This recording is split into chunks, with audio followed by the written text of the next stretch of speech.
But speaking of WWE and big events, it was reported earlier this week that WWE Crown Jewel was not only WWE's biggest Saudi show to date, but it was also the highest internationally viewed premium live event, which means that it surpassed Clash at the Castle in views on Peacock. So I just wanted to know what this means for the future of the WWE Saudi Arabia relationship, and why do you think that this was the biggest, or I should say, why do you think this was the highest viewed internationally premium live event that WWE has done to date? I feel like WWE thrives off of controversy, and they Mm, knew what was going on with the wars and the incident going down around in Saudi Arabia, and they're like, you know what? We're going to capitalize off of this. Like, if you mm, motherfuckers thought you're gonna get out of this and going to work, all y'all get on that plane right now. Because I feel like a lot of people wanted to see if they were going to make any changes and stuff like that. It was like up in the air. Like, literally, we got told in like 48 hours that potentially, like, this might not go down, that there's going to be changes in plans and stuff like that. There's going to have to be rewriting and stuff like that.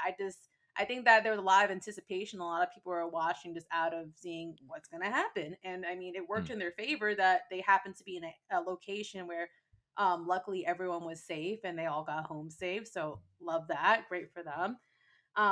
But I didn't foresee them ever ending this contract with Saudi Arabia. 'Cause I feel like for them, it's like easy money because I noticed that the formula for Saudi shows is not on the same timeline of events as what goes on in any other pay per view or any other televised show for WWE. I feel as though when it comes to Saudi shows, it's all about just getting the stars out. Get the stars out. Let's have some big man here. Let's have some star power here. Let's dazzle this. Let's dazzle some other names. You know what I'm saying? I feel like it's easy booking for them Mm. because they watch the show very differently over there. It's really just putting together a WrestleMania without so much thinking about it. And you could see it in the booking decisions that they made. A lot of the Right. booking decisions kind of, I wouldn't say they didn't make any sense at all, but they were safe.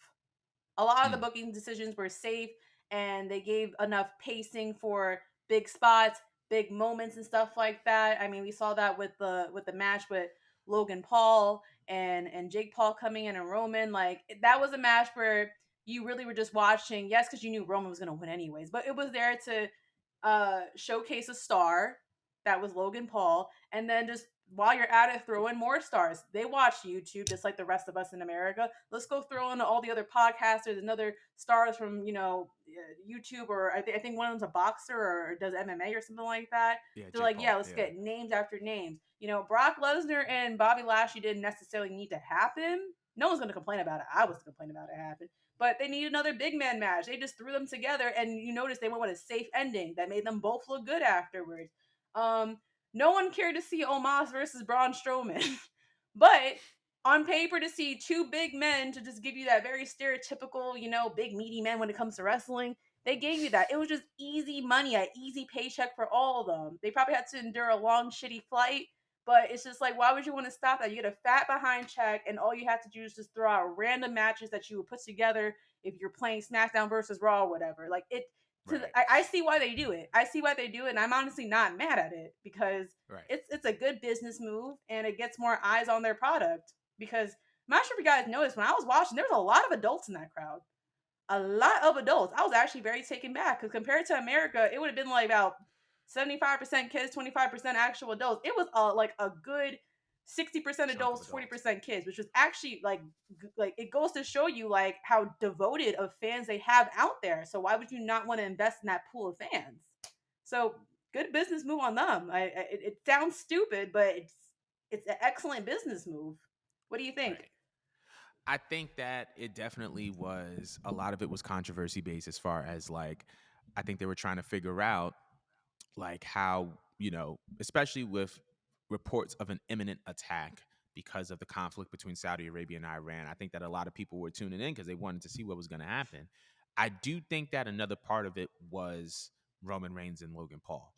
Um, at first, I thought it was just the conflict, but then the video that Logan Paul did where he was like jumping off the top rope and he hit that frog splash um, onto Roman. That got over 40 million views. So that, that clearly that was a very, very high focal point, not only in the match, but in the event as well. And then you just throw in the fact that Jake Paul is there. Like Logan Paul and Jake Paul are currently two of the biggest entertainment commodities right now. And you put them both on the same event. No other promotion has been able to do that. No, like you've seen Jake here and then supporting Logan here. You've seen Logan here and then Jake supporting there, but you've never seen them both kind of do their thing simultaneously in the same environment. And WWE got that, and I think that was a very, very big part of why this was one of the most highest viewed, if not the highest viewed, international premium live events. So I think that was a big, big reason.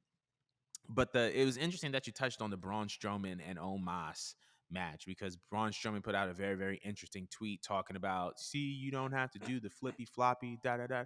Bro, nobody was even talking about that, bro. Like Light him up, nobody Jordan. Light him up. like nobody was even talking about that, bro. Like who, like no, like when I saw Braun Strowman versus Omos, I was not thinking about Ricochet. I was not thinking about Ali. I was not thinking about Will Ospreay. I was not thinking about Kenny Omega. I wasn't thinking about anybody. And then like the fact that you like double backed and it was like my brothers and sisters in the locker room. I was just no, you weren't, because this no, you weren't. What You was weren't that? joking. You were not joking. You fully meant that with your full chest, because you said that before. You said that before in a serious context. And part of the reason why you were too prideful to join the Indies is because you didn't even want to share a locker room with them guys to begin with.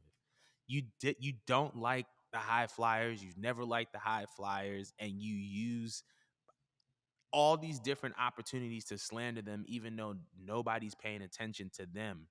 It's just like, Everyone's bro, paying why do attention you do? to And then the him. worst part about this whole thing, the worst part about this incident is that cats will do stuff like this.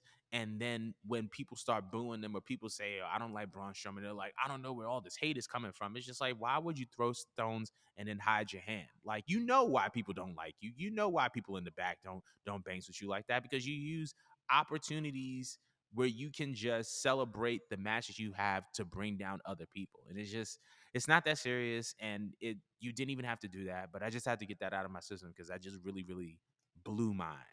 Yeah, So no, because he swears up and down he's like a draw. It's like, bro, you tried creating your own brand and no one showed up. Well, a whole 20 people cared about, and you had to drop it. And look where you're at. Back at the same company you was bad mouthing. Like, stop shaming your colleagues.